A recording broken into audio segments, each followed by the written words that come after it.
Кристофер был человеком, которого боялись и уважали. Владелец транснациональной корпорации, обладатель состояния с 9 нулями, он всегда получал, что хотел, но не здоровье. Диагноз «редкая форма онкологии» поставил точку в его прежней жизни. Лучшие врачи, передовые технологии, клиники по всему миру — ничего не давало результата. Врачи честно сказали, у него осталось полгода. Когда он вернулся в свое поместье на побережье, он был не озлоблен, а равнодушен. Все стало бессмысленным. Тогда в какой-то момент он решил нанять сиделку. Не потому, что нуждался, он был окружен медсестрами и слугами, а просто ради забавы. Хотел посмотреть, сможет ли кто-то еще играть роль заботливого человека в его последние месяцы. Выбор пал на девушку по имени Эмили. Молодая, без особого опыта, из сельской глубинки. Простая одежда, тихий голос, улыбка, в которой не было фальши. Для Кристофера она была своего рода развлечением, еще один человек, которого он мог держать рядом, как безликую тень. Но со временем все изменилось.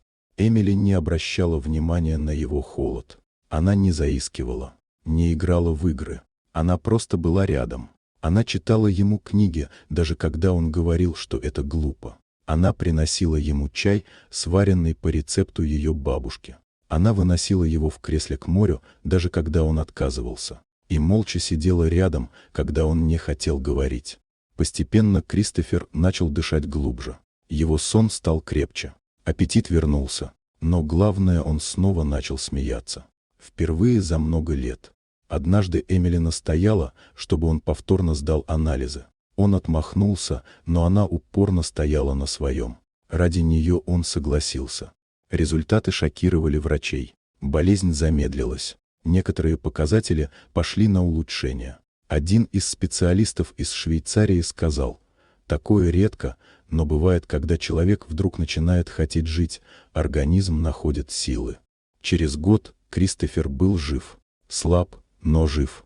Он собрал прессу, партнеров и даже родственников. Вышел к ним, опираясь на трость, и сказал: «Я нанял Эмили, потому что думал, что умираю.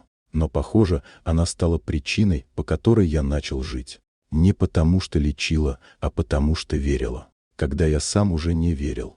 С тех пор Кристофер инвестировал в фонд помощи молодым медикам. А Эмили стала не просто сиделкой, она стала его семьей. Если вам понравилась эта история, поставьте лайк и подпишитесь, впереди еще много удивительных рассказов.